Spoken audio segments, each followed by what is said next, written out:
you everyone for joining today. My name is Christy Callahan. If you haven't met me yet, I'm the Director of Marketing at Trivantis, and I just want to thank you for coming to today's Inspiration Wednesday webinar featuring Marcelo Lewin, the founder of How to Create VR, and someone who is presenting at Dell's Deliver conference and all over the world, really. He's the man for VR, and he's the one to ask. Back in October, you may recognize him because he presented why your organization needs an immersive tech VR strategy today. And you know what, Marcel? People are still talking about it. That was really a fabulous webinar. Awesome. I love that. Yeah, our clients are really digging it.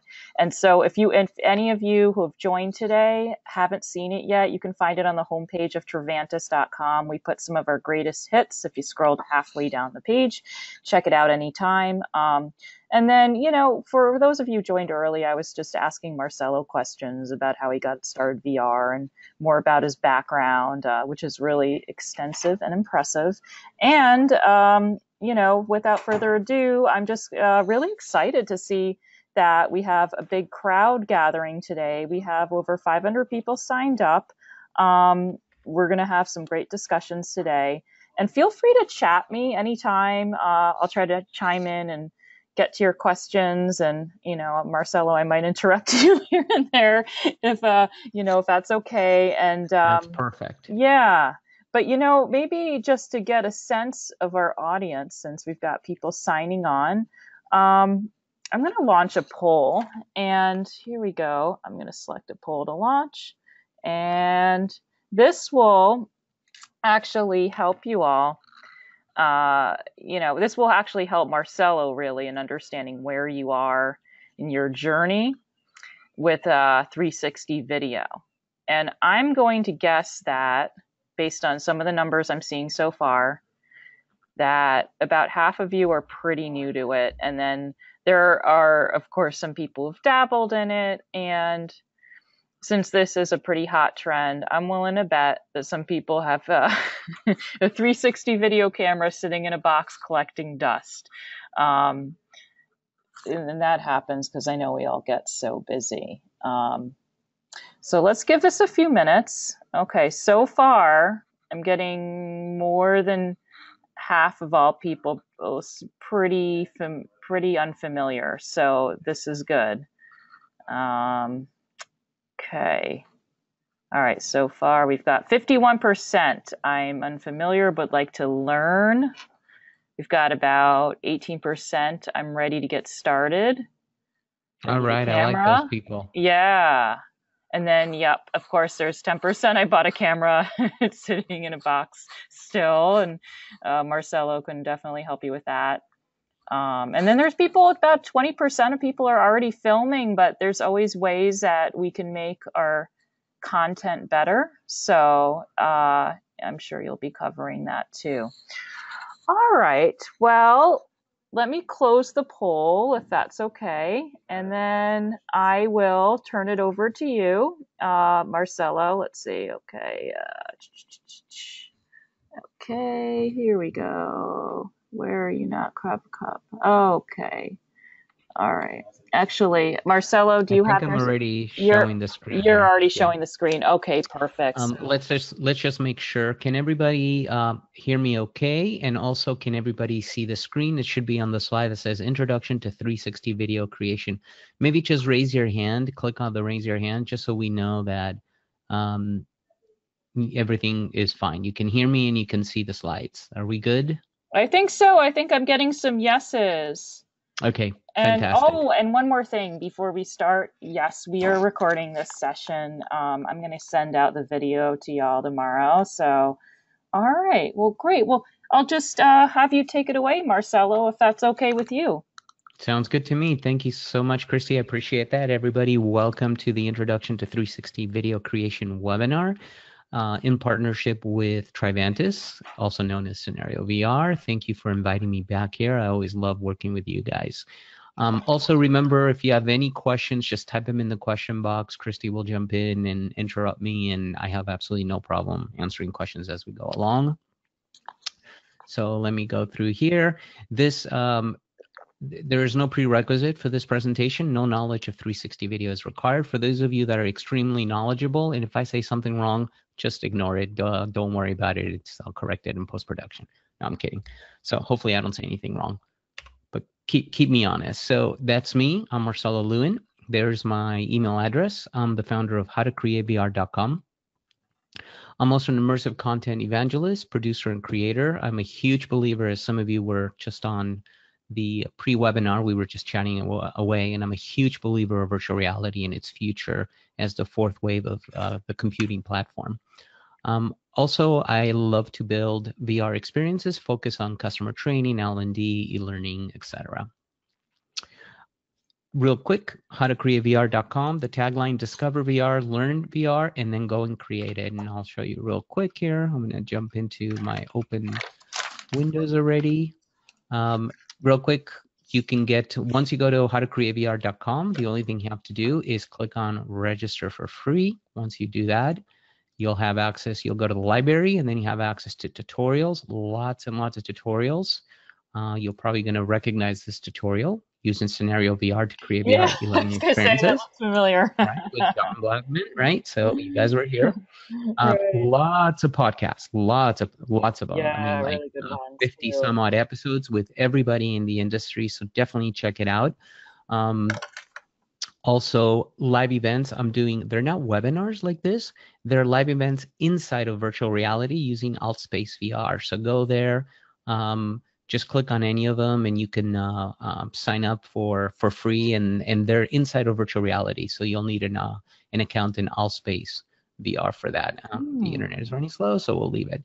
But anyway, so just all you have to do is go to howtocreatevr.com and then click on the register button in the homepage, and then get your free account. It's pretty easy, and it's truly free. I'm not charging for any of this. This is sort of my side thing right now. I work full-time also as an e-learning manager, and like I said, I'm a huge believer of virtual reality and its future, so I really want this industry to grow. I believe that with passion and with hard work, we can make it grow, and then in the end, we'll all make money, which is a good thing. Yeah, let's do it. So, all right, we'll continue on.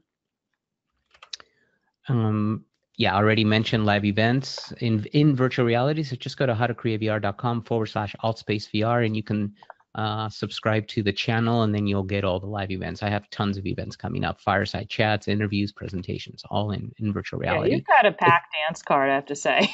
Yeah, there's a lot to do. I know. I get up early. I literally get up at 4 in the morning. I kid you not. Wow. Well, gotta do it. I hate sleeping.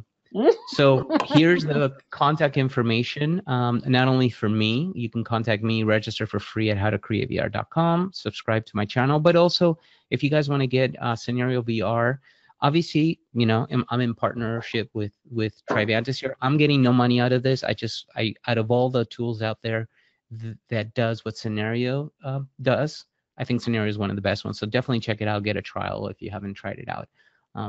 Anyway, enough of that. Again, it's a conversation, so keep asking questions, and we'll answer them as we go along. So let's just jump right in. A little warning, I tend to speak a little bit too fast, so please ask me to slow down or repeat something. Also, I may go a little bit longer than the 1 hour, so hopefully everybody is okay with that. Same with Christy. So, oh, yeah, absolutely. Perfect. Absolutely. So what is 360-degree video? All right. So this is video that's recorded capturing, well, 360 degrees, the entire sphere, all angles of a scene.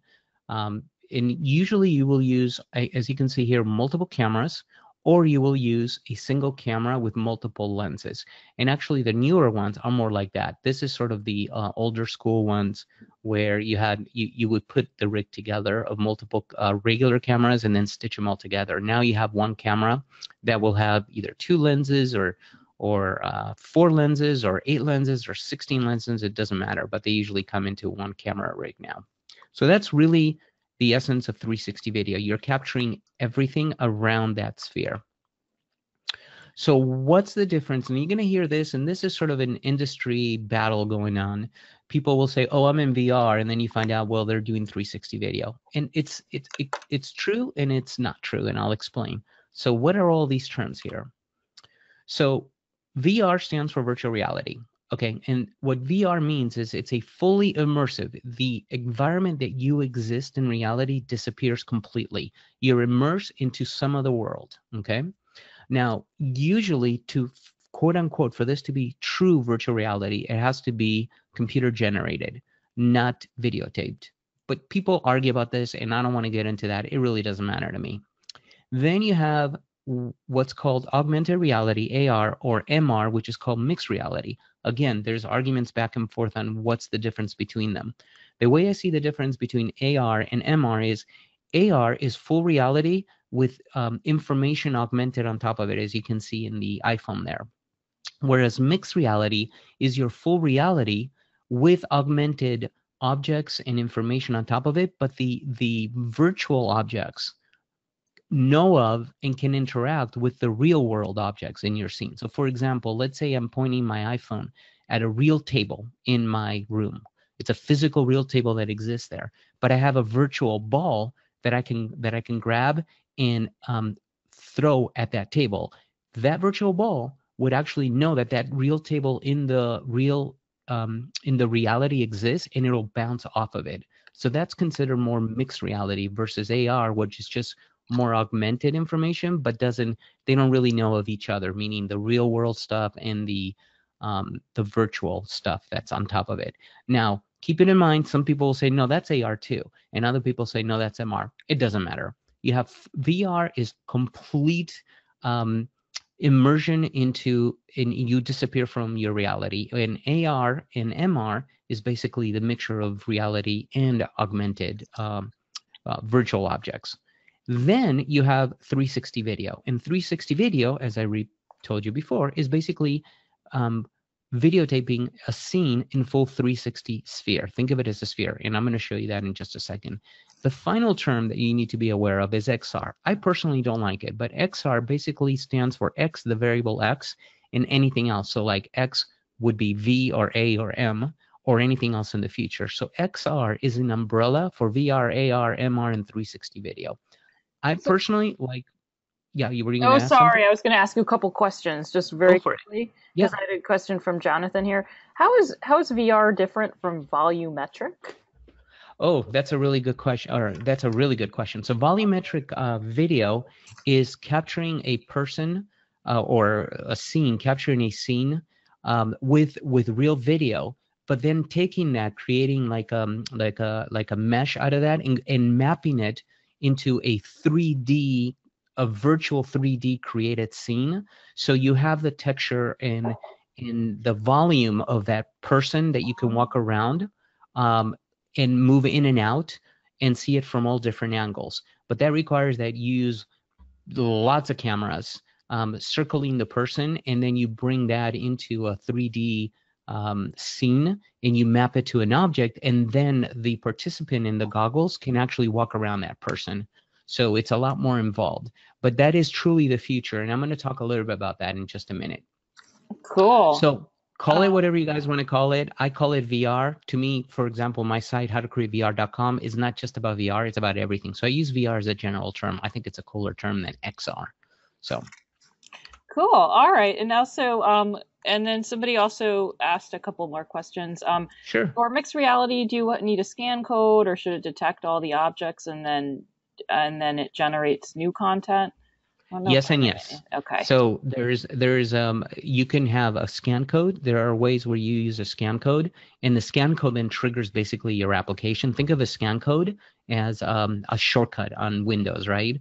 Or a little shortcut on your Mac computer that when you click on the shortcut, it actually calls that application. A scan code will do that, and it'll bring up the AR app, and it does what it needs to do. And you can hide scan codes within an image, so it's not as visible, but it still triggers that experience. So for example, it could be a comic book that when you put the phone over the comic book, there's a little scan code hidden in that comic book that triggers that image of the, let's say, Superman to come alive in AR. And then there's also image recognition that you can teach, and you upload it to a point cloud, and then you can teach the app how to recognize that image, and then based on that image to do something with it. So there's different ways of doing that. Oh, cool. And then somebody said immersive learning environment. I'm not sure if I understood. What about ILE? Yeah, I don't know if I got to that question quickly enough. And then how the mixed reality production process, how does that work? Well, we're going to Um, get into that. Yeah. okay. Yeah, we're Okay. going to get All into right. that. And just so you guys know, this isn't so much about the VR AR portion. This is going to be obviously about 360 video. So 360. I Oh, yeah. And actually, that's a great transition because I do see questions for those of you who might have popped on late. If you go to Trivantis.com, go halfway down the homepage, there's a library of videos. So, Marcelo's first video is a great one to watch.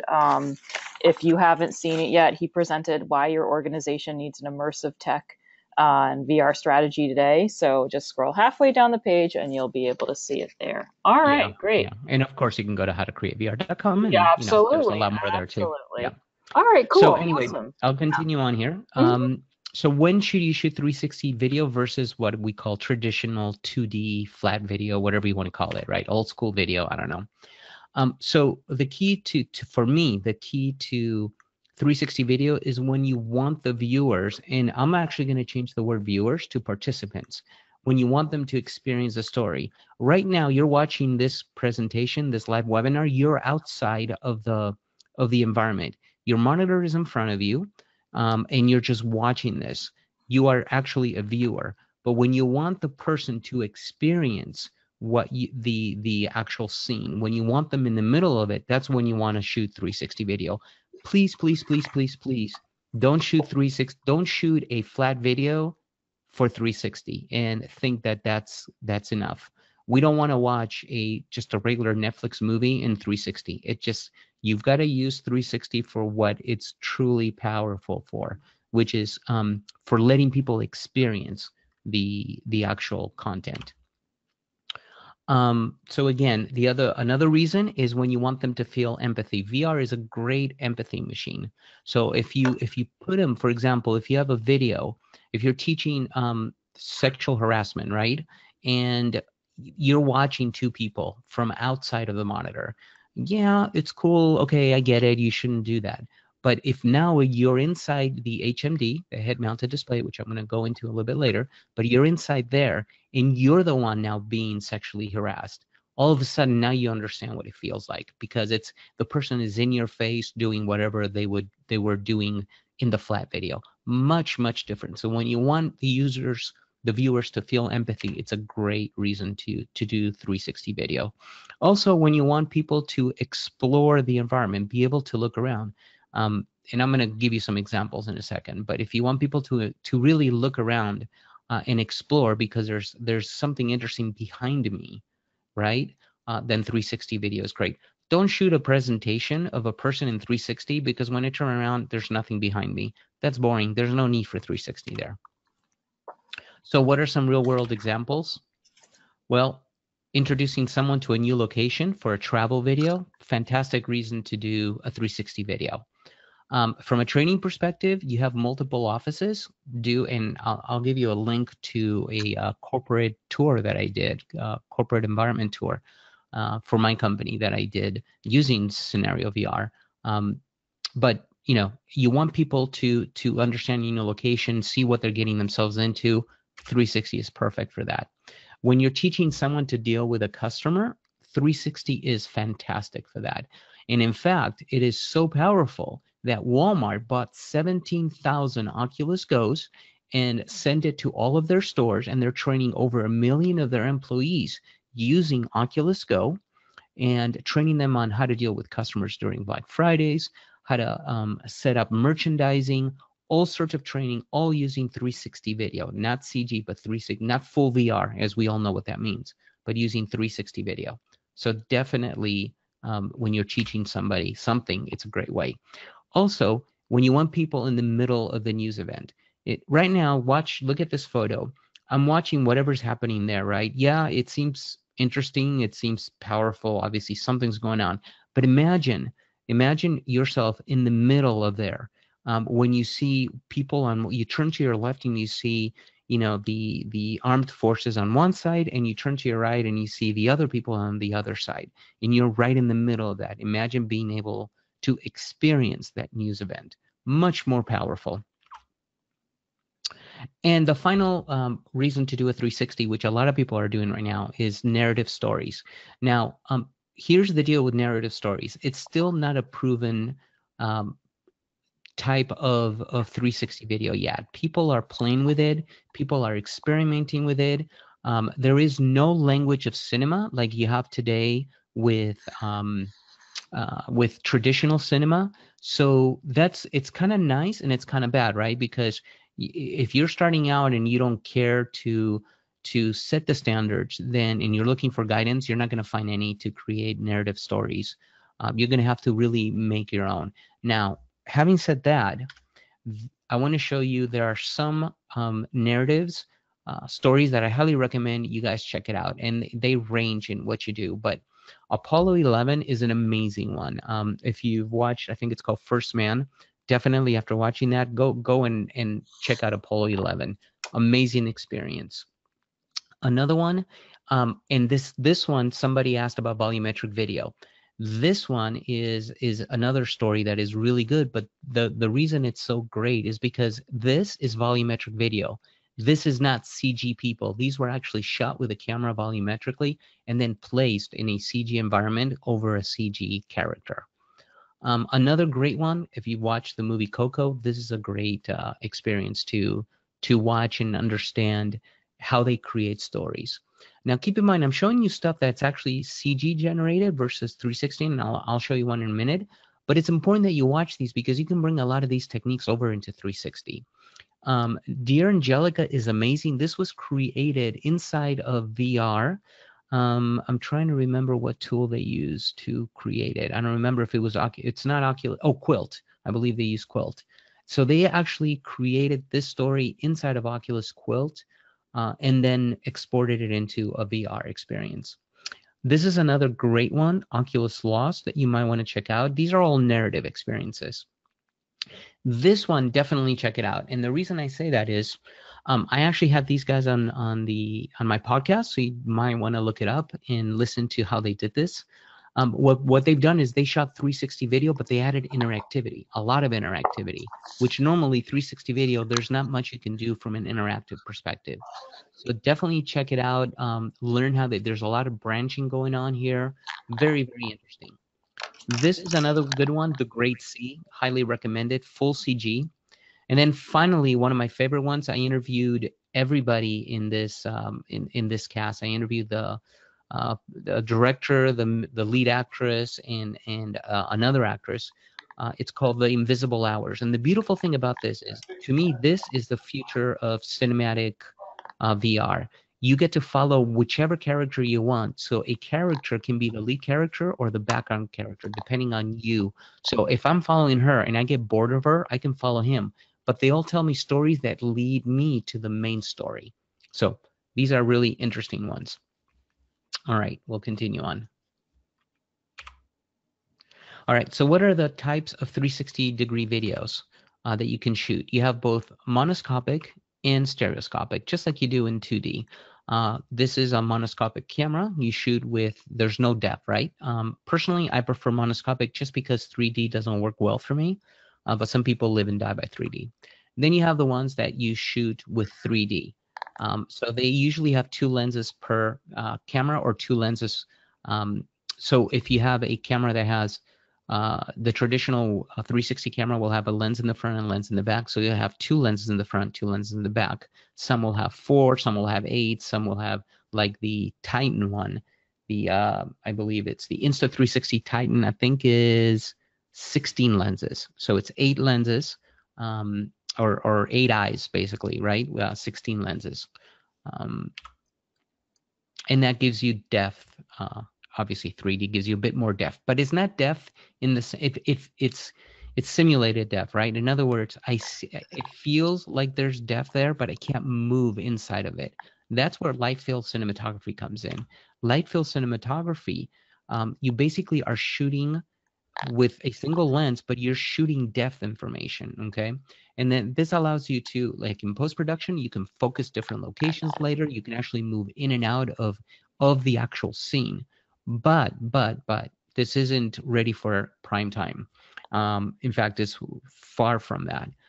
They've I think like 1 second of light filled filming is like a terabyte. I mean, it's like outrageous. So this isn't ready yet, but this is the future. All right. It's, to me, the future is 360 video that you can move in and out. And there is a term for that. It's called sixth off. I'll explain that in a minute.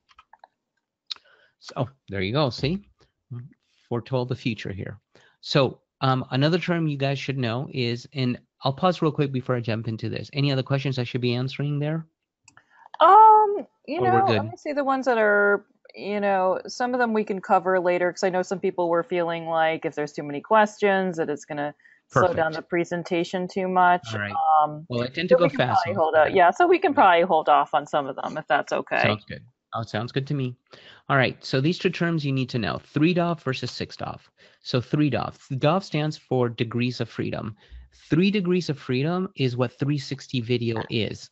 What you do is you sit or stand in the center of the sphere, and the only thing you can do is roll, pitch, and yaw, meaning you can look up and down, right and left, and spin your head as far as you can around, but that's it. That's all you can do. You can spin the body around and look behind you too, but that's all you can do. That's 3 degrees of freedom. And that's going to be, for example, your Oculus Go, all 360 video, it's only 3DOF. 6 degrees of freedom is the same as 3DOF plus the ability to move up and down. That means I can jump. The ability to move forward and backwards. That means I can walk. And the ability to move right and left. So I can walk. So basically, it's complete freedom to walk around. And that's where you move into a scene. So if you want to shoot video that allows you to move inside of it, and we cannot use light field cinematography because it's not ready for prime time, you need to do volumetric video and then build a 3D environment, map it to the 3D environment, and then you can move. But when you're shooting 360-degree video, remember, it's 3DOF. You're going to be sitting or standing in the middle of the scene or wherever you put the camera, but all you're going to be able to do is turn around, look around, but you won't be able to move. So I hope that makes it clear, the big difference between 3DOF and 6DOF. And that's where the sort of the rub in the community is, like when people say, oh, 360, I do VR, but it's 360. And people go, no, 360 is not VR. Because the main difference with true full VR, it's 6 degrees of freedom. I can move anywhere I want. And 360 degree doesn't allow that yet.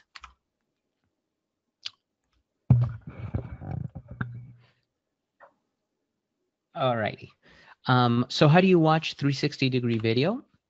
You can watch it on your computer desktop, and there's a variety of players. You can Google this and search for 360 videos to watch, but you can just download the GoPro VR player. I think it's still around. The Skybox VR player is a popular one, and they're for every device imaginable. So if you want to watch 360-degree videos on a desktop. If you want to watch them on a mobile device, again, Skybox VR player has it. There's Video 360 Player, the Homido 3. I mean, there's tons of them, to be honest with you, and they keep coming out with more of those. If you want to watch them on an HMD, and an HMD stands for head-mounted display, that's the goggle, the Rift, or the Vive, or the Oculus Go, or the Future Quest, or the Vive Pro, whatever. There's a variety of tools out there to watch. For example, Scenario has its own player. When you create an actual scenario, you'll use the Scenario VR app to be able to launch that video and play, not only just watch it, but interact with it, right? So where can you share your 360-degree videos? Well, if you have like Scenario, you would share it to your students or participants through the Scenario VR app. And but if you just want to post it for social media, YouTube, Facebook, Vimeo, they all support now 360 video. Kula, I believe, does photos, but I believe they said they would support video soon. Rico, there's just a bunch of places where you can share your 360-degree video. Now, keep in mind. And Lectura, by the way, for those of you who use Lectura, you can push it right out through Lectura, and I know a lot of you guys are users of that. So yes. Oh, okay. Yeah. No, but keep this in mind.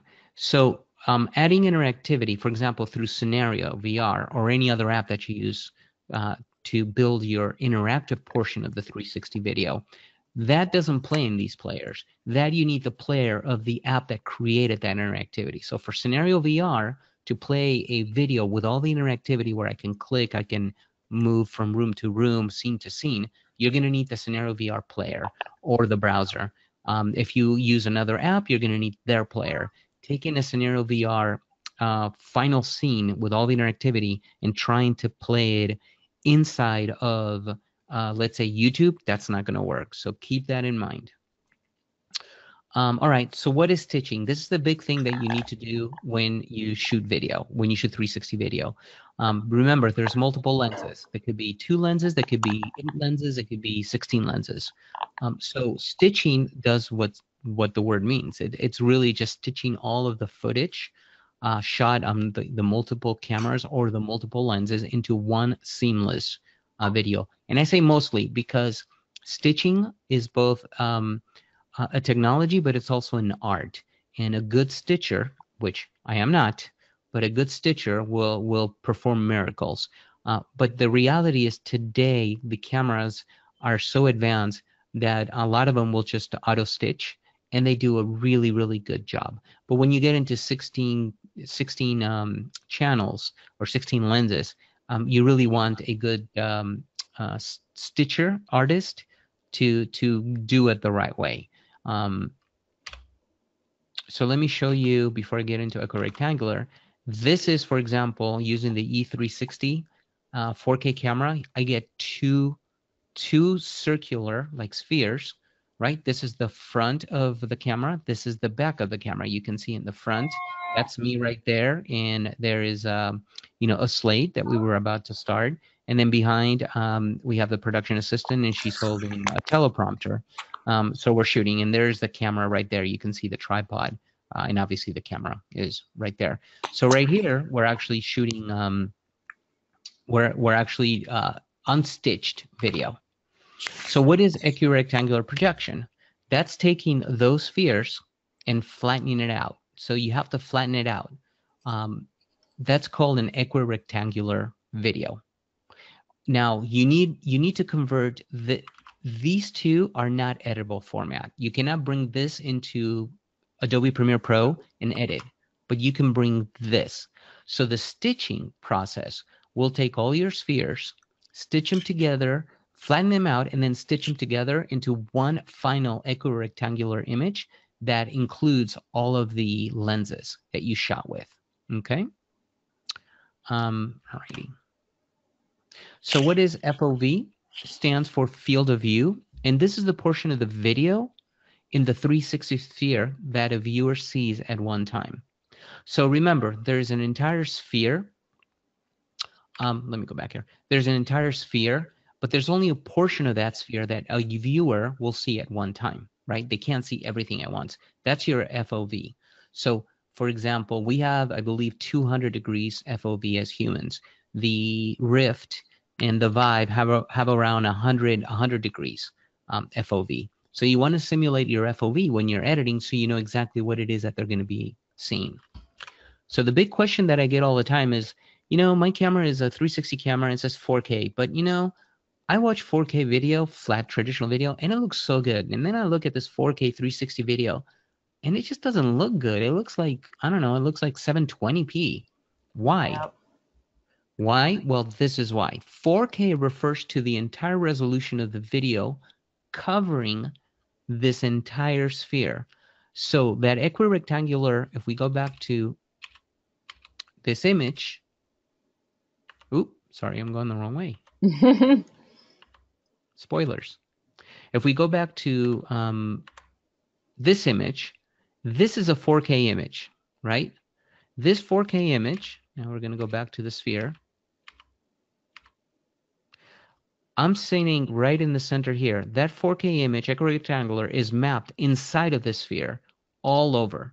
My FOV that I get to see is this portion. So if this entire sphere is 4K, you're seeing only a portion of the 4K, which in 4K, it's about 720K or 720p, around there, maybe a little more.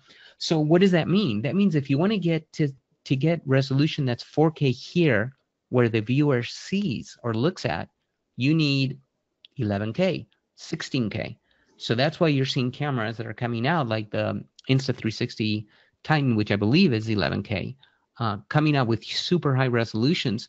It's not so much because you're going to get 11K resolution, it's because you want the viewable portion of it to be like 4K. But to do that, you need to cover the entire sphere, so you need a lot of pixels. So I hope that that clarifies that portion. So how does roll, pitch, and yaw, I put raw, yaw, used to position the video in the sphere? You literally will use the raw, the yaw, pitch, and roll to position the person in the sphere, so you can actually move these parameters in post-production. You can actually use those parameters in post-production to adjust the picture. So what is the default orientation? So when you click on play, or when you get in an HMD and you go into the experience, the first thing that a user sees in a video, that's your default position, and that's usually going to be the front of your camera. Now, I've done it before where, because my camera has two lenses, I put it the wrong way, where the back was facing the front and the front was facing the back. Sorry, I'm muting myself because I was about to sneeze there. I didn't want to break everybody's By air the way, there. just a quick question. How, you mentioned 11K earlier. Can that stream on a player? I mean, I'm assuming it can, but... Well, you're not going to... Yeah. That's a good question. And when they're streaming, it'll go down to about 4K. Okay. Because it's limited by bandwidth. But that's going to change with 5G and all that. It's going to change. Right. Yeah. When we're talking about 11K, we're talking about, like, in recording and then in post-production. Right. Okay. And then, Got it. Yeah. But streaming it's going to be very dependent on your bandwidth. Mm-hmm. But the default view is when you first press play on your video is where's the camera looking at. Now, if you mess up, for example, let's say I thought this was the front, but this is really the back. In post-production, I can take this cone here and literally flip it all the way around, and now it's looking here. You can do that now with Premiere Pro. In the past, you weren't able to do that easily, so it was kind of a pain to fix that in post. But you can fix that. But that's your default viewing position. All right, so what kind of cameras can I use to shoot 360 video? So let's talk about some of the cameras. Some of you already have cameras. Just Christy, and maybe you, I hear an echo. I want to make sure it doesn't go into the recording. Oh, okay, hold on one second. So maybe you can mute there and then jump in. Okay, you're getting an echo. You know what? What I can do is just mute myself here. Yeah, and then jump in whenever you have anything. Sounds great. Okay. Just so it does in the recording, it doesn't affect other people later. Alrighty, I think everybody can hear better now. All right, so cameras you can use. So I recommend you start, if you have never done it, start with consumer. And in fact, I always recommend people don't buy super high-end cameras, rent them. And the reason I say that is because technology is changing so quickly that if you really put in 20 grand into a super high-end camera that's awesome today, in a year, guarantee it's going to be super low-end because it's changing that quickly. So I recommend do spend $400, $500, maybe even $1,000 on a camera today. But if you're looking at anything over, I would say anything over 2 grand, I would say just go to a local camera rental place and rent it, because there's no point in spending so much money unless, of course, you're shooting constantly and you can justify it because you're making money with it. Then go for it. Have fun. But if you're not, rent the camera. But on the consumer side, you've got the Ricoh Theta 5. I use the E360, which is 5.7K. It's actually pretty good. They consider it a consumer camera, but and you'll see the link that I gave you. It's pretty professional looking. Instant 360 Nano, 360 Fly. But you can search, and new cameras keep coming all the time. Don't buy anything less than 4K. You really don't want a camera that does less than 4K. From the prosumer side, you've got the Insta360. They have a Pro. They have the Pro 2 right now, which of course is going to cost more. It's going to cost more. You have the GoPro Fusion, the Garmin Verve 360, Kodak, Views 4K, Nikon Key Mission. These are more on the prosumer side. They're great cameras. I would go as high as spending money on this stuff. When we get into this, unless you're a full production studio that are constantly doing projects, I wouldn't even look at getting any of these. Just rent these or partner with somebody that owns it, because I'm telling you, these cameras, they're great now, but they're going to be old in a year.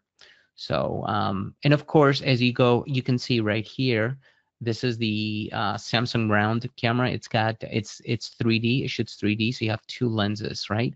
So it's 1, 2, 3, 4. It's 8. 8 lenses around, or 16 lenses for 8 for mono and 16 for stereo, right? So the next step that you want to think about is your audio, because if you're doing VR and doing 360, you want to duplicate the real environment, especially for training. Well, in the real environment, audio doesn't come in stereo, right? If I have a person to my right, I'm going to hear that person louder from my right ear than I will from my left ear. And if I have music coming from the left ear, my right ear should not be picking up that music, or should be pretty low, right? So it should be directional. So how do you do this? Well, you can record mono, just like you do normally today, video, stereo, or spatial audio. So you record spatial audio using something called ambisonic audio. And basically, these are microphones that you use during production. Normally, I recommend use it only to record the environment from every direction. So if you have environmental sounds, if you are shooting like a music concert or anything like that, perfect, because music is loud enough. But I don't recommend shooting dialogue with this. And in fact, if you talk to any audio professional, they're going to say, ambisonic audio is great, blah, blah, blah. But no, we don't do this, even for 360. Just because think of it as it's just like putting a microphone next to your camera, which is where these microphones go in traditional 2D video, and then using that as your main audio. It's not going to be a good thing. It won't be professional. So how do you capture good dialogue then? Well, before I jump into that, these are some examples of microphones you can use. So starting for $249, I have the Zoom H3 VR, excellent. $299, easy to use, easy to work with in post-production. Then you can go, of course, much higher to $999 with the Rode NTS F1. And of course, you can go much, much higher than that. And if you're an audio professional, then go for it. But I bought the Zoom H3 VR mainly because I want to learn the entire workflow, or I wanted to learn the entire workflow of audio post-production. So it was just a great one to use. But again, I don't really use this in my videos. What I do in my videos is I'll use regular lavaliers, and I'll lav people, but then you use spatial audio in post-production to place the audio where you want to be. So for example, this is the viewer. Here's the sphere of the video, right? They get to see this entire room. And for example, let's say there is a radio right here, just a regular radio. Music coming out of here, well, I could record that using a lav, let's say the music, or just a regular audio. I can, in spatial 3D, I can literally place it down there, and the person will hear it from the bottom right. The same thing with putting something over here. If you have a person right here talking to them, and you're laving, you put a lav on them, you can attach the lav in spatial 3D audio to that person. So as that person moves, you would animate that audio to move with it, and they would hear the person come from this person's left all the way to the right. Okay, so that's a big difference. When you hear ambisonic, that's recording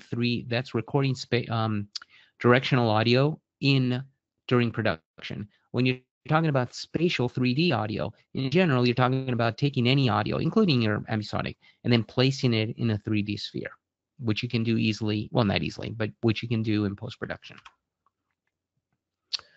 All right, so how is editing 360-degree video different than traditional fat video? Well, first you need to stitch, as we cover that. We spoke about that. We said you have to stitch it because you cannot take this video, right? You can't do that and edit directly. So you need to stitch it. You need to create a neck rectangular image out of that, which is all done for you.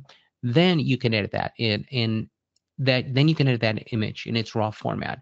Or in Premiere Pro, there's a 360-degree view. So let me show you real quick. So here's one of the videos that I worked on. You can see, I'll show you a couple of things which you can see. On the left is this video raw. It's obviously, this is color corrected. One thing I want you to notice, this is equirectangular format. So you're gonna have to start getting familiar with this format. That means that for this person, this is the floor. This is where the tripod is right here. This is the camera tripod. This is behind this person. So this would be directly behind the person. You can see I'm there holding a teleprompter that he's reading, right? The top.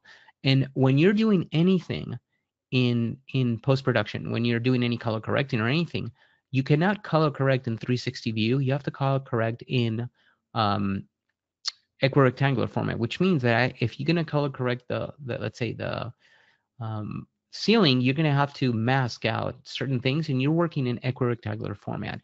As of today, Adobe Premiere Pro doesn't let you get into an HMD and use a paint tool to paint, look up and paint. I know that's coming, and I know that'll be coming in the future, and I know they're working on that, but as of today, you can't do that. So this is equirectangular format. So you can literally just play the video, right, and then edit as you want. Now there's this button that you add by using the plus button editor, and then it would appear here. There it is. This is your toggle VR display. If I click on VR display, now I'm in 360 degree. So now I can look around. Okay. Now don't confuse this with interactivity. There's after you stitch, you edit, you color correct, just like traditional video. But then you take this video, the final video, out, and you bring it into a tool like Scenario VR, and you add interactivity. So right now there's no interactivity, but I want you to notice something. There is no, right here is the tripod with the camera. That's all gone. Also, if here is the person, the actor, and there I am with the teleprompter, so he's reading, right, what I'm saying, or he's reading what he's saying there. But if you look behind, I'm gone. So there are tricks to do this kind of stuff. It's not an easy thing. It takes a little while, but there are tricks, including like shooting clean plates. To me, you have to make the effort to do this kind of stuff. I don't like seeing, 360 video where you see, equipment and stuff like that. Yeah, that was cool at the beginning, but we're at a point right now with 360 video where you've got to treat it like professional video. That means you've got to color correct. That means you've got to use lavaliers. That means you've got to remove all equipment. That means you've got to make it, be real. So when I turn around, when I'm in the experience and I turn around, I'm not going to see the person holding the teleprompter. And when I look down, I'm going to see the floor, which is what you would see in real life in this corporate environment. You wouldn't see the camera. So you want to go above and beyond for that, okay? So then you go around, and one of the things you'll notice, if I turn off the top layer, I actually shot a clean plate and then shot him again, and then I'm able to fade him in to the scene. So it's kind of a cooler kind of appearance versus just cutting in, right? So it becomes like that, and you can use that. So there are various tricks for doing that kind of stuff. So let's continue here. Should I answer any questions or just continue on? I think, what are we doing time-wise? Oh, we only have 12 minutes, so maybe I should continue. What do you think, Christy? You can continue, because the truth is, everybody, just to remind you all, we're going to be sending out this video tomorrow in a nice email. So yeah, I mean, I think you should just go. It seems like you're going at a great pace, and okay, so and those who can stay, great. And then and for those you can, and we'll get to a lot of this, since there are so many questions coming in. We'll probably do a lot of them at the end, if that's okay. All right, so I'll continue. We'll do it at the end. Okay, great. Sounds good. Perfect. So how is working with VFX or motion graphics in 360 video different? Again, you're working with equirectangular. So I explained when you're color correcting, you're going to mask this equirectangular format and not the 360 video. There's no way today, in Premiere at least, that you can go up here and go, okay, I'm going to color correct this section. It doesn't work like that. This viewer, the 360 degree viewer, doesn't allow you to do that. So that means that I'm going to have to go in here and create a mask. Like go into effects, go in and create a Volumetric color mask, and then start, doing this kind of stuff, and then doing my color correcting. Obviously, I'm not going to do that right now because I just wanted to show you as an example. So working with effects, motion graphics, titles, all that kind of thing, you need to really understand equirectangular. Now we're going to get to a point where you're really not going to need to know equirectangular. It's just going to come in like that, and it'll be easy to work with. But we're still in that phase. So how do you direct talent for 360-degree video? Many of you are going to be doing all sorts of training videos, and I call talent whoever is going to be in front of the camera. Although remember, we don't have a front of the camera. We have just being in the scene, right? Because it's 360 video. But how do you direct them? Well, remember that there is no frame, so they're always going to be on. That means that even people that are not the main actors, they still have to continue acting. They have to do whatever they have to do while the scene is going on, because it's not like they can leave and go behind the camera and then they're gone. They're going to continue. So that is, as a director, you're going to have to look at the entire scene 360, up, down, right, left, everywhere. And as a director, you need to say, okay, you're doing this over here, you're doing this over there. Why do we have that cup behind the camera? Does anything around the 360 sphere, you have to look at every little detail and understand why that's there for that particular scene. Why do you have to do that? Because the viewer, the participant, you have no control of where they're going to be looking at. I could be looking at it in the front, and I'll talk about how to control that. But I could be looking where you want me to look, or I could be looking behind because there's this cup of water and you didn't notice that there was a fly in the cup of water, and now I'm just obsessed by this. So I'm looking at that and I completely missed what you wanted me to do. So as a director, you have to be very, very detailed in telling your actors what to do and looking at the entire scene and making sure that everything that's there, you want it to be there. So how is writing for 360 video different? Well, it's similar to directing. You have the entire sphere to write about because the viewer will be watching any direction at any time, right? So the other thing is you're not going to have one script. You're going to have multiple scripts because in a typical, especially for training, but it's not just training, because in general, for even narrative that allows you to branch out, you're going to have branching. So there's a lot of writing and a lot of scenarios you have to take into consideration. But you've got to write in what's in the scene, what's in the location, what is available, for example, not in 360 video, but in full VR, what can I grab? What is interactive? You need to write the ability of, what are going to be the hotspots. So a lot of these things you have to take into account. So I'm going to show you real quick. I use a program called Celtix Gem. So here's one that I'm working on.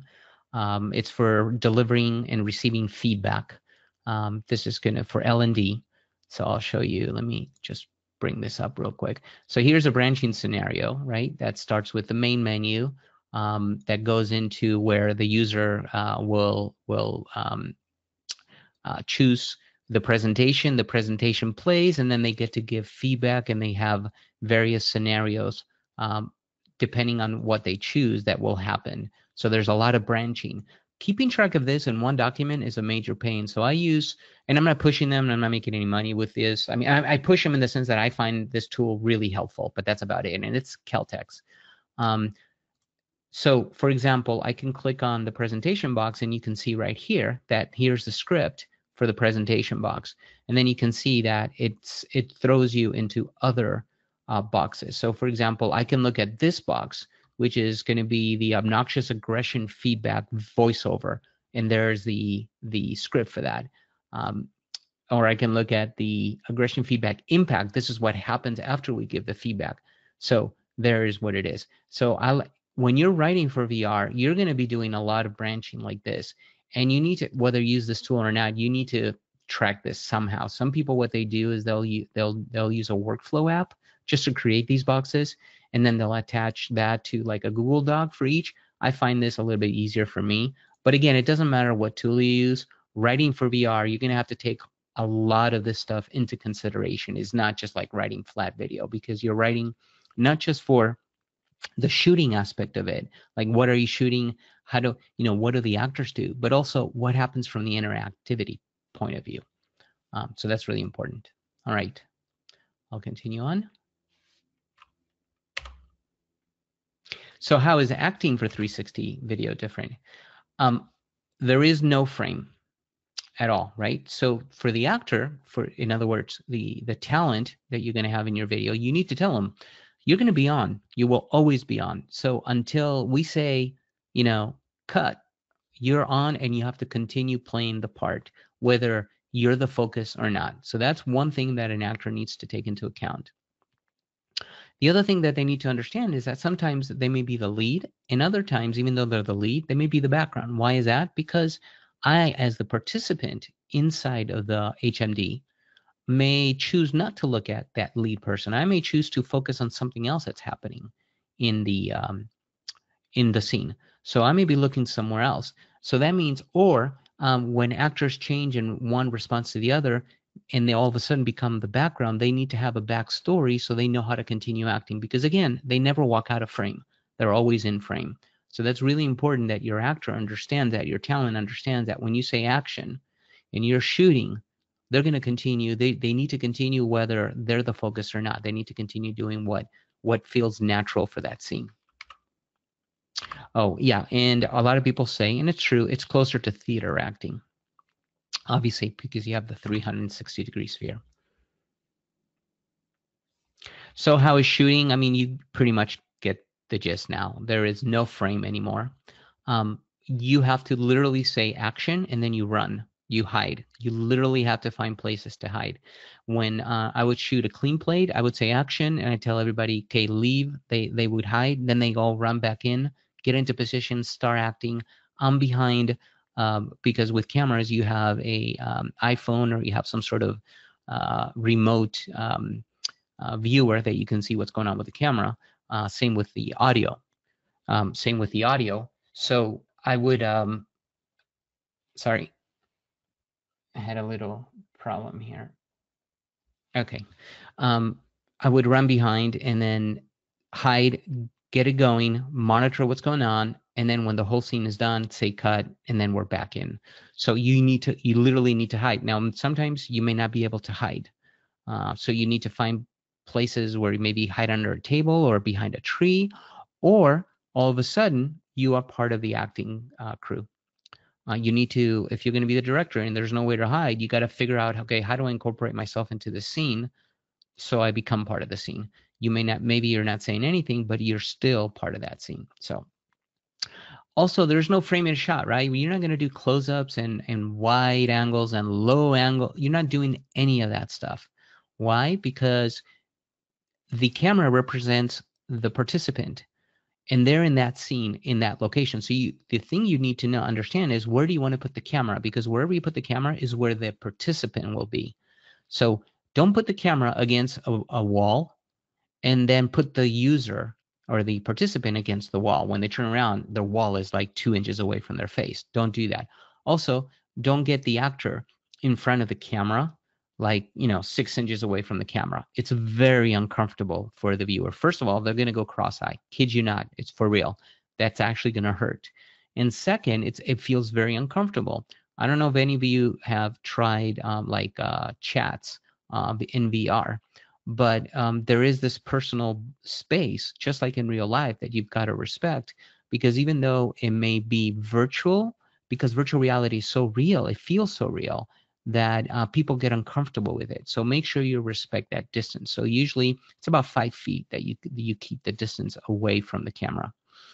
And the other thing is, I don't believe the camera that represents the viewer, it's not a viewer, it's actually a participant, right? They choose where they want to watch, and then with hotspots and interactivity, they choose what they can do. So always think of, when you're creating a training scenario or creating anything in VR, think of the viewer that's going to be in there as the participant of the story, as part of the story, because we're not outside the monitor, we're inside the scene. So now we are part of that story, okay? So it's very important to think of it that way. So how can you control what the viewer sees? If I get to look forward or backwards or right or top or bottom, how do you as a director control that? The question is, should you control it? I believe that you can't control it, because the whole point about VR is agency, is that it allows the user to do what they want to do.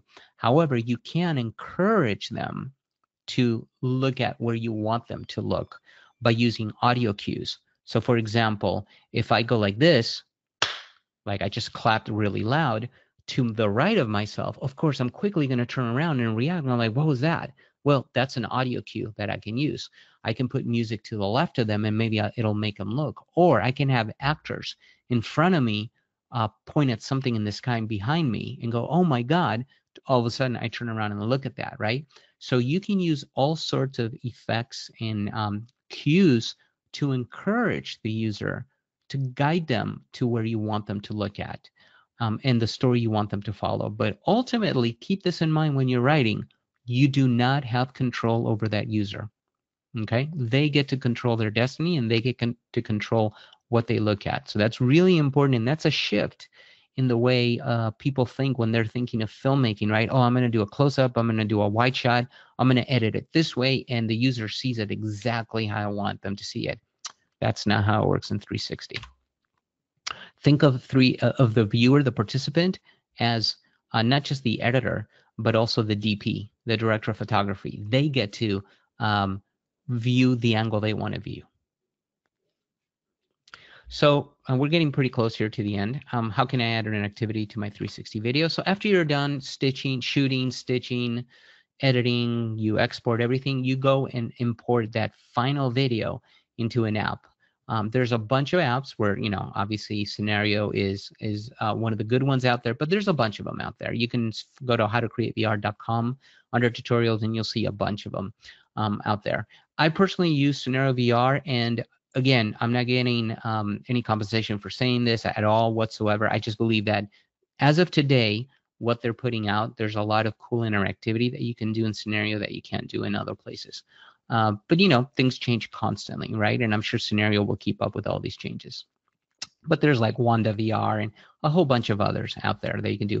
Also, you can bring in that video and import it into Unity, 3D, or Unreal Engine. However, there's a steep learning curve in that. And that's why I love apps like Scenario VR. And that's why I created my site, howtocreatevr.com, to allow you to discover these apps, because I don't believe that for most of us, we shouldn't have to be a 3D or programming expert to be able to create these kind of experience. We should have great applications like Scenario VR that allows us to do this stuff fairly easily. Obviously, they can get complicated, and you need to still understand how it works. So I'll give you a real quick example. Let's go back to here, and we'll go to, okay, so I'll just show you. This is playing in the actual browser right now, but if I had an HMD connected, I would be inside the HMD. And you probably can't hear, I'm assuming. So I'm going to let him play through real quick. They're welcoming you, so you can see the teleprompter girl. In this one, there was a girl, is gone. So now we disappeared, and we can click on Start the Tour. And then I'm here, and that's that scene that you saw that I was editing. And you've got some interactivities here. So for example, let's go to the kitchen. And in the kitchen, so you can look around, and you have the ability to look. See, again, he's talking, but I decided to go this way. I'm not paying attention to him now. So he's no longer the lead. All right, I'm going to go ahead and refresh so that way it stops. Anyway, so that's just an example of, and that was using Scenario VR, and that was using an older version of Scenario VR. I know they've expanded it from when I first used it. And now they have an app on the Oculus Go. Before you had to run it through the browser, but now they have an app which makes it super, super cool to run, because you can download the scenario to your Oculus Go and not depend on the internet to run it, which is great.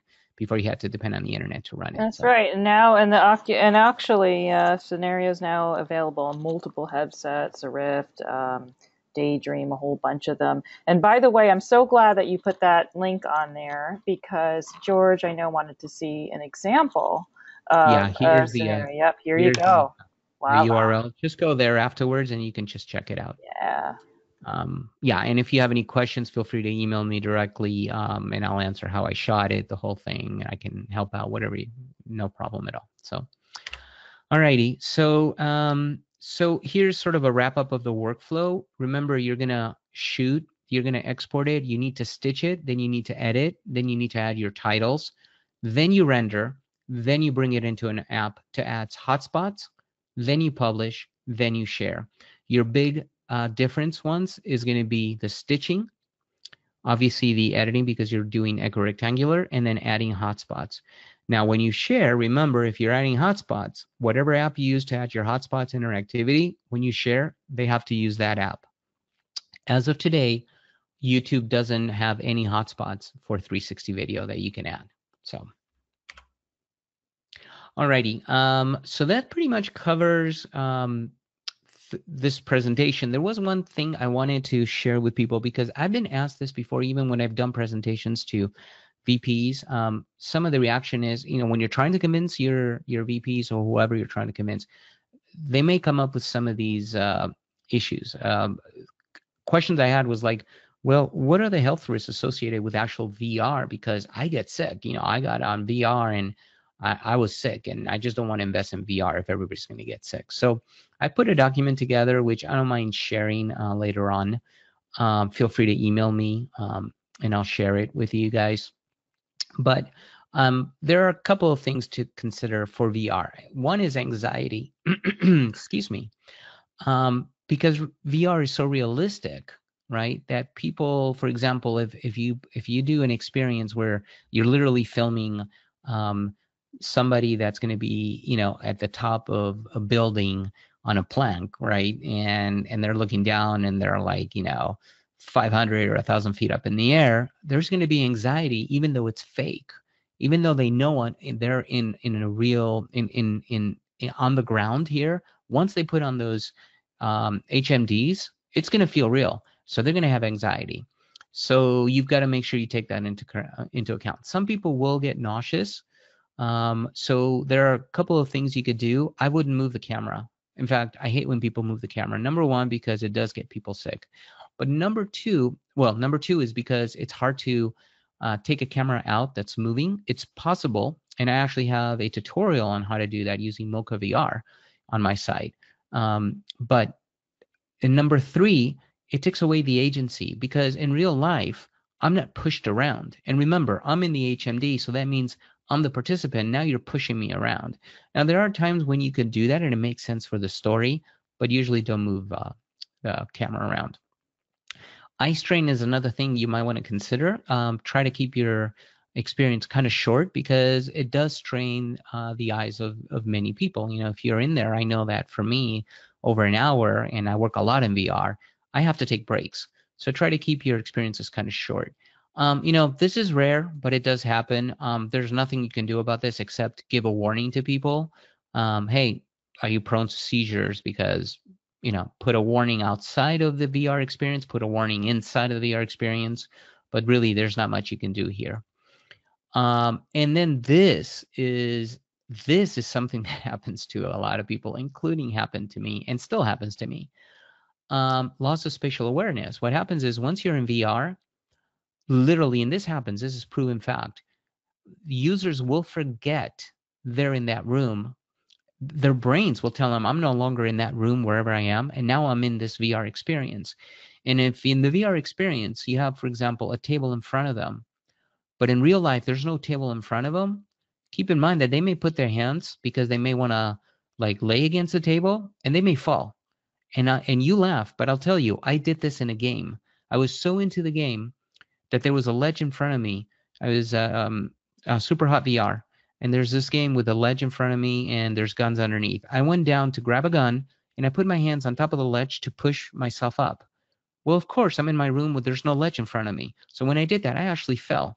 So number one, I was very embarrassed. But number two, and that's where I became such an evangelist of VR, because it blew me away that I so forgot I was not in this room, that I was in this environment that Super Hot VR put me in, that the power of VR is amazing. But keep that in mind, that this is something that could truly happen. And I was literally asked this question, radiation exposure. Yeah, true, but this is the same person that asked me while they're Facebooking and they have the phone next to them. So the answer to that is all technology exposes us to some small amounts of harmful radiation. In fact, the WHO mentions cell phones as possible carcinogenics. So, I mean, yes, it's true, but don't use it. That's all I can tell you. And don't use your phone. Don't use your computer. Don't use anything in your home that's electronic anymore. So, all right. So that was I just wanted to cover that because you may run into that. All right, that's it. If you guys have any questions, if you want to take a screenshot of this is all the contact information for me. Please, please, please, if you haven't yet, go register at my site. Again, it's for free. Literally, I do it for free. But the more users I have, the easier it is to attract more presenters and people to interview and all that stuff. Also, please subscribe to my AltSpace VR channel. Just go to the URL. And of course, if you don't have Scenario VR, make sure you register for it and download a trial of it. So open for questions. Yeah, I was going to tell you, first of all, Marcelo, as always, thank you. You do such a fantastic job presenting. And even though I've seen some slides before, or I've talked to you about some of your slides before, I always learn something new. But I do want to go through some of these questions. We do have a lot and trying to go for it. I'll stay here as long as you guys want me to. Yeah, I just let me see if I can find. Now, somebody asked me an interesting question. She said, I'm assuming the answer is yes, but you're the expert here. Is it possible to use green screen technology with 360-degree video to edit certain elements out? Because a lot of people are asking questions about editing. Yeah, so you're not going to use a 360 for your you're not going to be using green screen for your 360 video. What you want to do, for example, what people do is they'll place people inside the 360 sphere. So they'll shoot the person with traditional cameras in 360, with traditional cameras against a green screen. Then they'll put it into Premiere Pro. And you can actually, there's the plugins within Premiere Pro that allow you to place that person within the sphere. So if you want to shoot different aspects of it, like different characters, different people, or you want to shoot different props, you can shoot them in traditional and then place them within the sphere in Premiere Pro. But you're not going to shoot a 360 in green screen because you got to green screen everything. Yeah, so good luck with that. But no, that's the way to do it. They do it with traditional cameras. I hope that makes sense. And, I think actually it's funny, speaking of cameras, I get a lot of people who are dying to know what camera you use. What's your go-to? For the experience are you going to watch, the experience you're going to watch was shot with a E360 5.7K, shot at 5.7K. So that means that it's not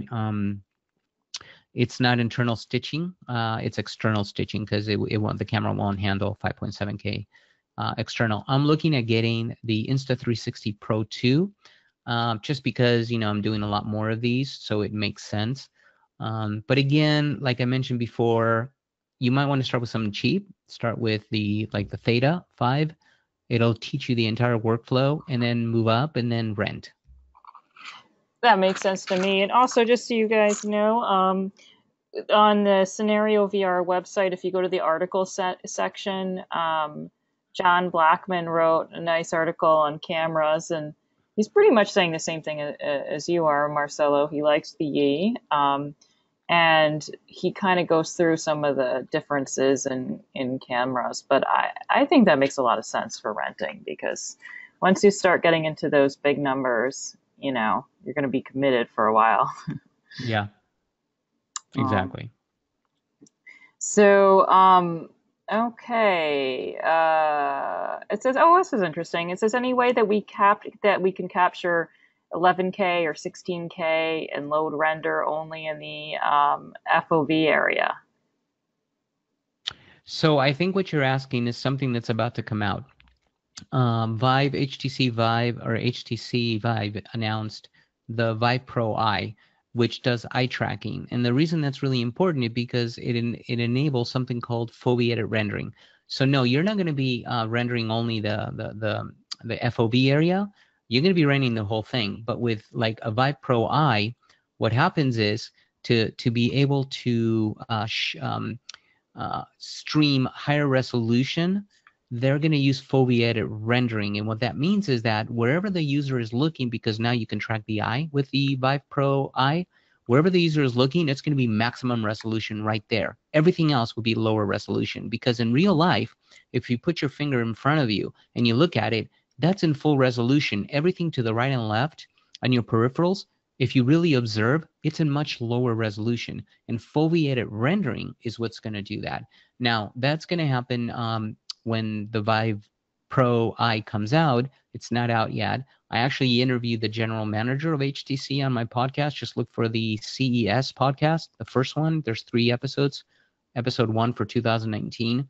Look at that one, and then you'll hear all about Pro I and foveated rendering, and that's going to be super huge for creating these awesome CG scenes, but only having the HMD only having to render only where the user is looking at, so that you can handle better that way.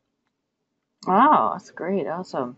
Awesome. I also seen some questions too about, it looked like when you were in the example that you used, it looked like for audio editing was you were using Premiere there, but did you use different audio editing Audition. software for I use audio? Audition. Yeah, I use Audition. Adobe Audition. The one that I showed you, it's not spatially spatial audio. It's just standard stereo audio. But I used Audition. We're about to do an actual tutorial on how to use Pro Tools to create spatial audio. So just again, don't want to keep pushing for it, but what the heck? Go to howtocreatevr.com, register for it, and you'll get a newsletter with the new tutorials. And one of them is going to be on how to create spatial audio using Pro Tools. Oh, okay. This is an interesting question too. I'm hoping, he said, is it possible to shoot 360 video as live stream for platforms like YouTube? Yeah. Yeah. Facebook allows you to do 360 live video. Yep. Yeah. How would this be executed? Just the same way you'll need the camera, hook it up to USB, and just it'll recognize your camera, and then just choose that camera, go to 360, and that's it.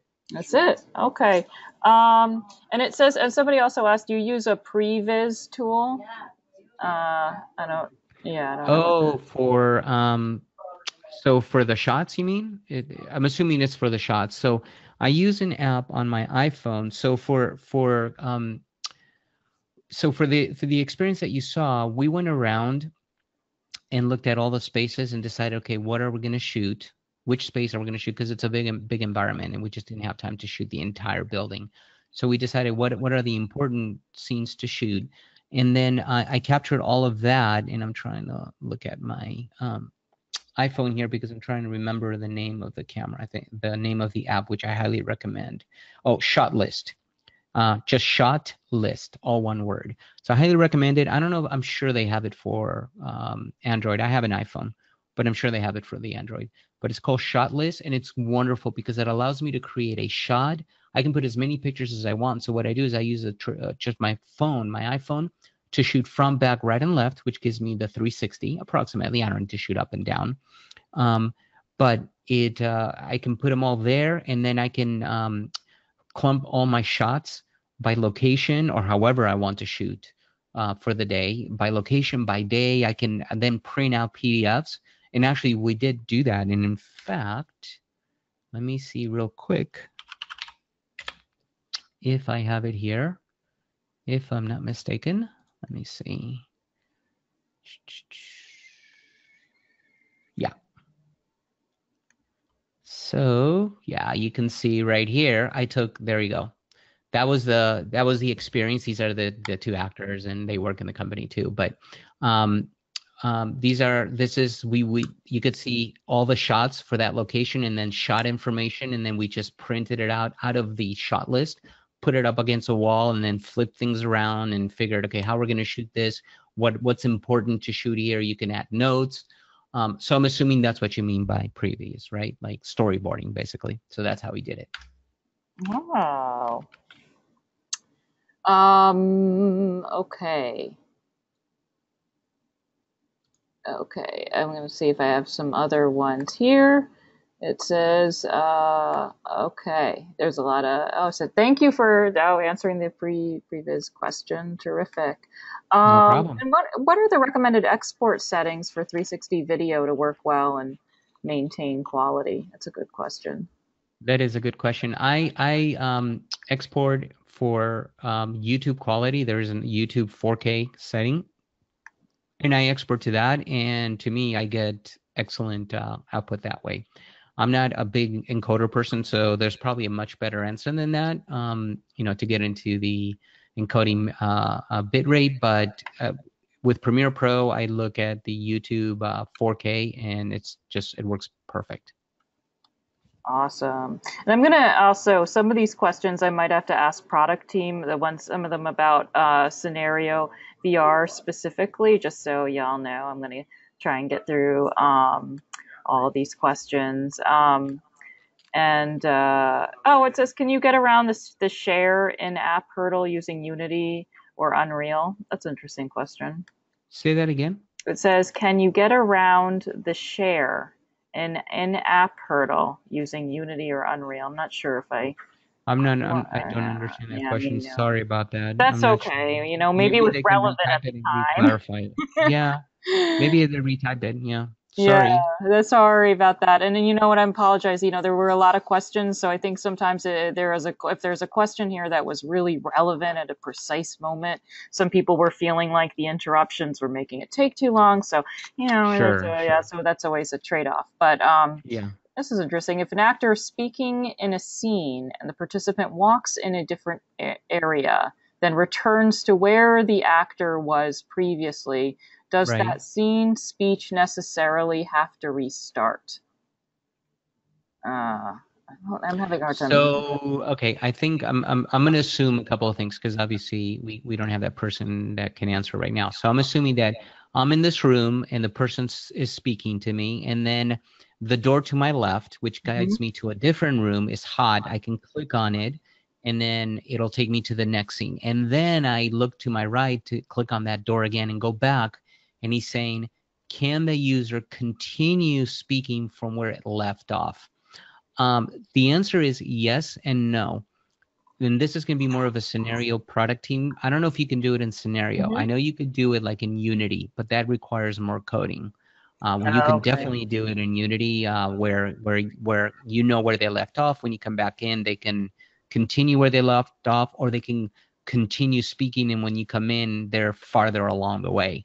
In scenario VR, I personally don't believe you could do that because I don't believe you can do it in any of these kinds of apps. I think that requires a lot more coding, but I could be mistaken. And Christine, maybe, if you reach out to the Yeah, I can product find out. people, The they thing can is, too, figure that out. if you guys want to see something in scenario VR, definitely suggest it to us, because a lot of things that people do get features that they ask for here, may not happen at the precise moment you want. But I definitely encourage you, if there's something you want in the app, definitely tell us, because we'll put it in an upcoming release. So I know that yeah. what you could do is when you enter a scene and scenario, you can say start at X. So you can start at a certain point of the scene. I know you could do that, so you don't have to start from the scratch, from the Right, top. right. Oh, yeah, But the question, that's true, actually. That's actually a great yeah, point. but the question is with him or her is, if I leave in the middle of the scene, how do I come back and continue from that middle of the scene? And I don't believe scenario allows me to know where I left in that scene, track it as a variable, and then say, okay, if I go back in here, continue from this point. I don't Yeah, believe I it don't think allows me to so. do that. Yeah. Yeah. Okay. So somebody's I said, I need to get a closer view of a plant tree. How do I do that? 360 cameras, at least the prosumer ones, to give a good focus outside of a few feet. Okay, so somebody looking to really zoom in. Yeah. Yeah, you're gonna run into problems like that. Yeah, you're gonna run into the problem. You're probably gonna have to build like a rig out of a GoPro so you can get much closer. But your 360 cameras, there's a minimum distance on most of them that you go closer to that, and then your stitching is all messed up. So 360 isn't really for like getting super close ups. Yeah. No, But I've seen a video from the point of view of a bug. So you were, the size of a bug, and you can see bugs that are the size of, dinosaurs because you're a bug as well. But they've used GoPro rigs because, the GoPro, you could do that kind of stuff. So I know. Always, and the good news too is, who knows, you could always experiment with renting different types of cameras and whatnot, because you mentioned earlier some of the high-end stuff. Might people, yep. yeah, Oh, but even the high-end cameras, there's still a minimum distance. So right, you're not gonna be able right, to put right. it I in see what you're front of a saying. rock, or yeah, there's still a Right, minimum got it. distance. And oh, this is interesting. Is VR used for the treatment of phobia, arachnophobia? You know. Yeah. Oh, totally. Yeah. Yeah. Yeah. I'm afraid of heights, and I got to tell you, I did Richie's Plank, which is a game, and it's a plank you walk, and you're super high, and it scares the what out of me. But it does help. I've noticed a difference when because I'm the kind of person that if I'm in a building and I go to the edge of a balcony or whatever, my stomach and I go crazy. Right. I've Right. noticed a difference. And they're using that. There's many uses for VR, and one of them for phobias is definitely um, an excellent use for VR.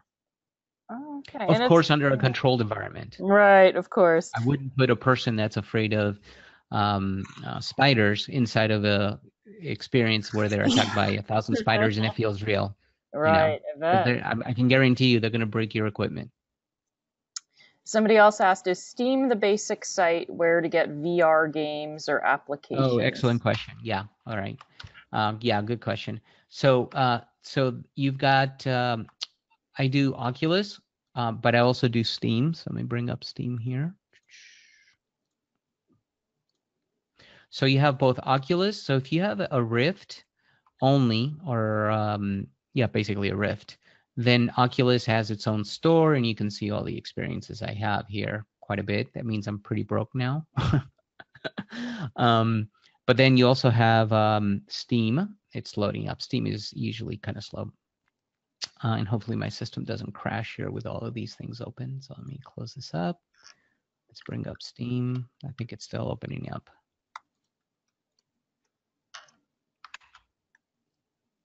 There it is. I'm not sure where it went. It went somewhere else. It's not showing right now, but you can see this is the Steam store right here. So there's both Steam, and then there is the Oculus store. And then if you're MR, mixed reality, Microsoft MR, Microsoft has its own store. Okay, so my recommendation when you're buying experiences is okay, there's a couple of things. I love the experience of Oculus. I compare Oculus and Steam like Apple and Windows. What I mean by that, I'm not picking one over the other that's bigger, it's better of the other. It's just one is more seamless and the other one gives you more flexibility, but obviously it's not as seamless. So the problem with if you buy an app on the Oculus Store, it'll work perfectly with the Oculus Rift. But if you ever decide to change to HTC Vive, then you won't be able to access these. However, if you buy it on the Steam Store, and I don't know why it's not coming up here on this right now, but anyway, if you buy it on the Steam Store, it'll work with your Rift, it'll work with your Oculus, with the Oculus Rift, with your HTC Vive, Microsoft MR. So really, in price-wise, they're usually pretty competitive. Sometimes they have sales. Sometimes Steam has sales. It's really up to you. One of the things I don't like about Steam, honestly, is sometimes it's really slow. It takes forever to start VR in Steam, where on Oculus, it just, boom, we're in. Again, it's kind of like that seamless kind of, but they control everything, basically. So, you pick and choose. All right. Awesome. Um, okay. Let's see, because I know, let's see. Oh, back to the Unity question from Jonathan. Like they can use a Unity interactive course instead of having to use Scenario VR app. Hmm. Well, I'm still not sure I get that, but Well, yeah, I mean, yeah. the answer is yes. You don't have to use Scenario VR. There's like Wanda VR. There is Beyond. There's a whole bunch of them, right? Ultimate is how much work do you want to put in, and how much do you already know. If you go to Unity or Unreal, you're gonna have 100% flexibility to do whatever you want to do. So yeah, that is the ultimate. For pardon the pun, but the ultimate scenario is to use Unity because you're going to be able to have full flexibility, full programmability. You can do whatever you want. There's no limits, but that means you need to know how to use Unity. 99% of us in L&D and e-learning and training are not going to be Unity developers. Now, can you get a Unity developer? Yes, you can. The question is, do you want to spend for a Unity developer? Because they're not cheap. So again, you're going to have to balance how much interactivity do you want? Does an app like Scenario VR offer it, or some other app offer it? If not, then yeah, go to Unity. And if there are templates out there, I believe you're saying there's a template for training, then use that too. But again, even though you're going to be using a template, you still need to know your way around Unity. And Unity, at least from my personal take, it's not the easiest thing in the world Yeah, to do. scenario VR is very easy. I mean, Well, it's a different audience. It's a it's a different. different, It's just a different exactly. It's audience. Yeah, apples and yeah. oranges, so to speak. So I guess Marcelo, then for editing software, for editing 360 videos, what do Premiere you, Pro, Final Premiere Cut Pro? Pro. I Okay. don't know if Avid does this, but I don't think anybody here is going to be using Avid. If you're on Mac, Final Cut Pro, I know does it. And then obviously Premiere Pro. I personally like Premiere Pro the best. They're on the bleeding edge of everything, and I just like Premiere Pro. It's a bit more on the traditional editing side versus Final Cut Pro. But whatever you like. Premiere works on both Mac and Windows. Obviously, Final Cut is only Mac. All right. Well, listen, it's getting to be 3 o'clock, so I hope it's okay. Because I got to go to another meeting, and I know Marcelo, We you've still got a have lot 70 to. people We here. still have So 70 if I people. can make one more push, everybody, please Yes. go and sign up at howtocreatevr.com. Click on that register for free button. Um, and then send me an email, Christy. I really appreciate you guys inviting me and doing this again. It was a lot of fun. Yes, absolutely. And thank you so much for all these wonderful questions. I'm actually going to I'm going to go I'm going to go through all of these very slowly, and I'll send these to you, Marcelo, so maybe we can tackle some of these questions. Um, okay, just about the Wanda thing and the Unity thing. Sorry, I was not stating it. The problem is that a Wanda VR experience has to be used by a Wanda app user. Just wondering if Unity and Unreal have the same limitations. So that's So uh, what was that again? Say that question again. he said that the problem is that a Wanda VR experience has to be used Right. by a Wanda app Oh, okay. user. Now I get it. I get it. I Okay, understand okay. this question. So yes, I mentioned that before. If you're going to use Scenario VR, you have to use a Scenario VR app or a browser to view it. If you're going to do Wanda VR or any other app, you're going to have to use their app to watch it. If you create Unity, then it's going to be a native app that but they're going to have to install it though. So even though it's easy, it's not that easy because they still have to download an exe to install it on Windows, just like they install a regular app. But then they don't need anything else to run. So you are correct. The sharing of it, you're going to share it via the Oculus Store, or you're just going to share it via your website, whatever. But they're going to have to download it and install it. So ultimately, there's still a little friction there for people. So keep that in mind. And by the way, Marcelo, you're getting lots of big high fives and kudos and thank Thank you. you so So you much, were everybody. I really so, appreciate it. so I have an wonderful. idea, and Hmm. maybe John will want to do this, or you, and we'll invite all these people that are online. Maybe we take all the questions and we do an alt space VR on my channel, Yeah. um, where we're all inside of virtual reality, but you all have to go on the Oculus Go or some sort of Hmm. HMD, and we can go in there and we'll just go question by question, and I can answer as many questions as I can. Maybe we'll do like a 30 to 45 minutes, and I'll set that up. If you guys are interested, email me, um, Yeah. and we'll get That's that going, and I'll work with great. you, Christy, to get that going. Okay, I love that idea. And yeah, this is great. And thank you so much again. I'll go through the questions and lots of great scenario VR questions. Thank you so much for that. I'll be asking the product team some of the more specific And maybe ones. we can get the product team in VR, and they can answer those questions too. We'll make it like a Oh, big that power. would be brilliant. I love that idea. I love Yeah, that idea. All right, cool. Well, all cool. right. Well, I'm going to sign off here. We'll be sending Thank out the you, video everybody. tomorrow and have a wonderful day. And I'll talk to you soon, Marcelo. Okay. You do the same. See you next Okay. month for Thank the other one. you. That sounds great. Awesome.